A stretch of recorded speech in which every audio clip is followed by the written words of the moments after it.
Think about something you wanted really badly. Maybe it was a job, an apartment, a relationship, a number in your bank account, a version of your body, a milestone you told yourself would finally make you feel okay. And you worked for it. You waited for it. You built your whole sense of forward momentum around it. And then you got it.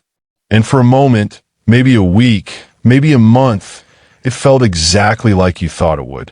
And then something strange happened. It just became normal. The new job became just the job. The apartment became just where you live. The number became the new starting point, not the finish line. And quietly, almost without noticing, you started wanting the next thing. More money, a bigger place, a better version, something further ahead. And if you've ever stopped in the middle of that cycle and thought, why am I never actually satisfied? What is wrong with me? I want you to stay with me for the next 12 minutes. Because nothing is wrong with you. But something is happening inside your brain that is worth understanding completely. Because until you understand it, it will run your entire life. There's a concept in psychology that explains more about human unhappiness than almost anything else I've ever come across. It's called hedonic adaptation. And here's what it means in plain language. Your brain has a happiness baseline, a default level of satisfaction it returns to, regardless of what happens in your life. You get something good, your happiness spikes above the baseline. Then over time, sometimes days, sometimes weeks, you adapt. The new thing becomes the new normal, and you return to where you started. Psychologists discovered this in a now famous study comparing lottery winners to people who had become paralyzed in accidents. Within a year, both groups reported roughly similar levels of happiness to where they were before. The lottery winners weren't as happy as you'd expect. The accident survivors weren't as unhappy as you'd expect, because the brain adapts to everything. Your brain adapted to the apartment you were so excited to move into. It adapted to the salary raise you celebrated. It adapted to the relationship that once made your heart race. It adapted to the body you worked so hard for. In this process, this returning to baseline is called the hedonic treadmill. You keep walking, you keep working, you keep achieving, and yet the finish line moves at exactly the same pace. Now here's what makes this important to understand. This isn't a modern problem. This isn't social media's fault. This is ancient wiring. Your brain adapted this way for survival. An animal that stays permanently satisfied with what it has doesn't keep hunting, doesn't keep building shelter, doesn't keep evolving. Dissatisfaction was the engine of survival. The problem is, you're no longer living in a survival situation. But your brain doesn't know that. So it keeps moving the finish line, keeps generating want, keeps telling you that the next thing is the thing that will finally do it. And the cost of that, the real daily cost, is something most people never stop long enough to calculate. So what does it actually cost, this constant wanting? Because I don't think most people have sat with this question honestly. And I want to. The first cost is your present. When you're always oriented toward the next thing, the next level, the next achievement, the next version of your life, you are never fully here. You're living your life in a permanent state of not yet. Not yet enough money. Not yet the right relationship. Not yet the body. Not yet the career. And the years pass inside that not yet. People look back at their 30s when they're 50 and realize they spent the entire decade waiting to arrive somewhere, never noticing that they were already somewhere, that the life they were living while they waited was the actual life. You don't get those years back, and no achievement unlocks them retroactively. The second cost is your baseline for joy. Here's something that stopped me cold when I first understood it.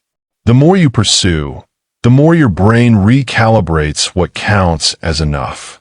What used to excite you stops registering. Simple pleasures, a quiet evening, a good meal, a slow morning, feel insufficient against the backdrop of everything you're chasing. Your capacity for joy doesn't grow with your ambition. It shrinks because joy requires presence, and ambition, at its most compulsive, is the enemy of presence. The third cost is your relationships. Wanting more is contagious. When you're always in pursuit mode, always measuring your life against where it should be instead of where it is, the people around you become part of the comparison. Are they growing fast enough? Are they inspiring enough? Do they fit into the version of your life you're building toward? And slowly, without intending to, you stop being fully present with the people who actually love you. You're somewhere else, planning, building, reaching. And by the time you arrive, if you ever feel like you've arrived, you look around and realize the relationships that could have made the journey meaningful were the things you were too busy to tend. And the fourth cost, the one that cuts deepest, is your sense of self. When your identity is built on what you're working toward instead of who you already are, your sense of worth becomes permanently conditional. You're never enough right now. You'll be enough when. You'll deserve rest when. You'll allow yourself to be happy when. And that one never comes. Because the brain adapts. And the next one is already forming before the current one is fulfilled. Now here's the part that makes all of this so much harder to navigate than it was for any generation before us. The modern world was specifically designed to exploit the hedonic treadmill. Your phone, social media, advertising, all of it is built on one simple insight. A dissatisfied person is a consuming person, and a consuming person is profitable. Every time you open Instagram or TikTok, you're fed a curated stream of people who appear to have more than you. Better bodies, more money, more exciting lives, more love, more success, more everything. And your brain, which was already wired to compare, to measure, to detect what's missing, starts doing exactly that. Neuroscientists have found that social comparison activates the same reward circuits as physical competition. Your brain treats seeing someone else's highlight reel as a direct threat to your own social standing. And so the wanting intensifies, not because your life is actually insufficient, but because your brain is now measuring it against an infinite stream of other people's best moments. Every like on someone else's post is a quiet signal to your nervous system. They have more. You are behind. You need to catch up. Over time, repeated exposure to this kind of content rewires your brain for habitual dissatisfaction, reducing self-esteem and increasing anxiety. You weren't born feeling behind. You were taught to feel behind by platforms that make money from the gap between where you are and where you think you should be. And the dopamine system makes it even stickier. The brain circuit involved in wanting, when activated repeatedly, doesn't produce satisfaction. It produces more wanting. Scroll, compare, want, scroll, compare, want. The loop tightens. The baseline rises. And the distance between where you are and where you feel like you need to be gets wider with every session. Now I want to be careful here, because I'm not saying wanting more is wrong. I'm not saying ambition is the enemy. I'm not telling you to stop growing or building or reaching. What I'm saying is that there are two very different kinds of wanting, and most people have never separated them. The first kind of wanting comes from a place of fullness. It's the desire to build something because you genuinely love the process. To grow because growth feels alive, not because staying still feels like failure. To reach for more because you're inspired, not because you're afraid of what it means if you don't. This kind of wanting energizes you. It's sustainable. It doesn't require you to be miserable in the present to justify the future. The second kind comes from a place of lack. It's the wanting that says, I'm not enough as I am. The wanting that uses achievement as proof of worth. The wanting that turns every milestone into a starting point instead of a destination. The wanting that can never be satisfied because its real function was never to get you somewhere. Its real function was to keep you moving so you never had to sit still long enough to ask what you actually need.